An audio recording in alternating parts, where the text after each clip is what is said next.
नहीं, बिल्कुल लोकसभा चुनाव की तैयारी में एनडीए गठबंधन पूरी तरीके से मजबूती से तैयार है और जिस तरीके से विभिन्न राज्यों के चुनाव के परिणाम आए हैं, जिसको सेमीफाइनल के तौर पर देखा जा रहा था, तो जब सेमीफाइनल इस तरीके का रहा है तो इस बात में कहीं कोई संदेह नहीं है कि 2024 के लोकसभा के चुनाव में एनडीए गठबंधन पिछली बार से भी ज्यादा सीटों के साथ हम लोग सरकार बनाएंगे।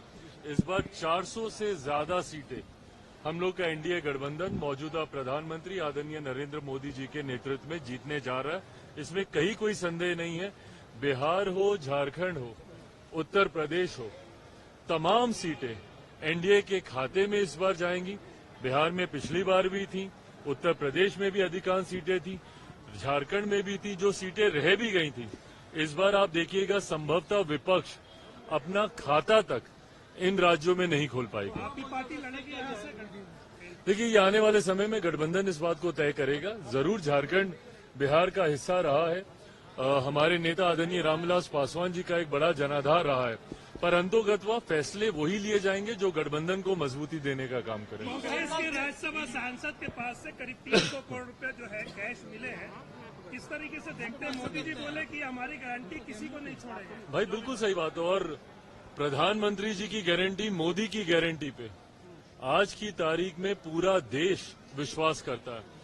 जिस तरीके से भ्रष्टाचार का अड्डा कहीं न कहीं भारत की राजनीति को बना दिया गया था, और जितने भी विपक्ष के घटक दल हैं, और अब तमाम दलों को आप देख लीजिए।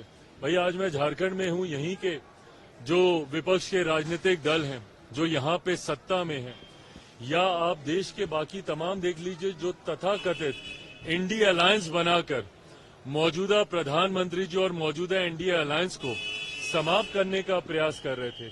उन सब ने कहीं न कहीं भ्रष्टाचार के माध्यम से सिर्फ नाजायज संपत्ति और पैसा अर्जित करने का उन लोगों ने काम किया, जिसका परिणाम देखने को मिल ही रहा है, उदाहरण हम लोग को देखने को मिल ही रहा है।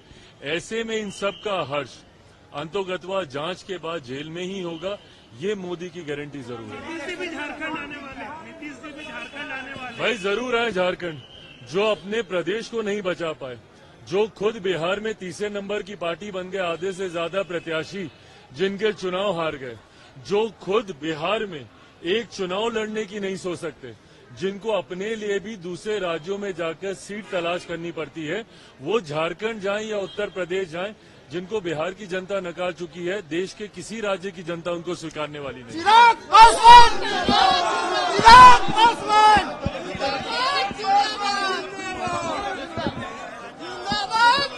भाई देखिए, जो जैसा करेगा ये एक जांच का विषय है और ये न्यायिक प्रक्रिया का ये हिस्सा रहा है। इसके लिए कमेटी का इसके लिए गठन किया गया।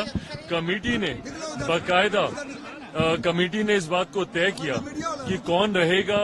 जांच हुई है कमेटी में, सब कमेटी में देखा गया, जितने सदस्य थे उन्होंने पूरी तरीके से जांच की है, और जांच के बाद वहां पे महुआ जी को पूरा मौका मिला अपनी बातों को रखने का, और जांच के बाद ये पूरे सदन ने ये फैसला लिया बहुमत के तौर पर कि उनकी सदस्यता रद्द की जाए। और मुझे लगता है कहीं ना कहीं ये एक सांसद होने के नाते आपकी कार्यशैली कैसी रहनी चाहिए, ये उसको लेकर भी एक प्रेसिडेंट सेट हुआ है। जो संसद सदस्य इस बात को हल्के में लेते हैं कि भैया हमारे आईडी को हम दूसरे को यूज करने दें, वो यूज नहीं, वो मिसयूज होता है।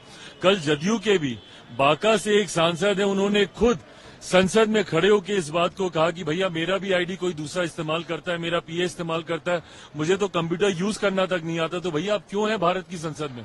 अगर आपको इतना भी नहीं इस्तेमाल करना आता, अगर आपको खुद अपने सवाल बनाने नहीं आते और आप दूसरों पे निर्भर हैं, तो आप ऐसे में एक बड़ी आबादी की जिम्मेदारी आप कैसे लीजिएगा? तो ऐसे सांसद जिनको अपने सवाल तक खुद बनाने नहीं आते, उनकी संसद सदस्यता रद्द होनी चाहिए। ये गलत है जो लोग डीएनए पे सवाल उठाते हैं। ऐसे में बिहार कांग्रेस को इसका जवाब देना चाहिए। क्या बिहार कांग्रेस सहमत है कि जब ये बिहार के डीएनए पे सवाल उठाते हैं और बताते हैं कि तेलंगाना का डीएनए बिहार के डीएनए से बेहतर है, तो बिहार कांग्रेस इसका जवाब दे, उनके प्रदेश अध्यक्ष जवाब दें और इनके शीर्ष नेता राहुल जी जवाब दें कि किस मुंह से वो जाएंगे, क्योंकि बिहारियों का तो डीएनए इनके मुख्यमंत्री नए जो इनके मुख्यमंत्री चुने गए उनके हिसाब से ठीक नहीं है। बिल्कुल आने वाले दिनों में संगठन को भी मजबूत करना। आज तो खैर हम व्यक्तिगत कार्यक्रम पे आए हैं। आज हम रजपा जा रहे हैं, वहां पे मां चन्मस्तिका के मंदिर में हम लोग जाकर पूजा अर्चना हम लोग वहां पे करेंगे। पर हाँ, आने वाले दिनों में बिहार झारखंड के संगठन को लेकर हमारे प्रदेश अध्यक्ष जी यहाँ पर मौजूद हैं, वीरेंद्र प्रधान जी, इनके नेतृत्व में आने वाले दिनों में संगठन को और मजबूती देने का हम लोग काम करेंगे।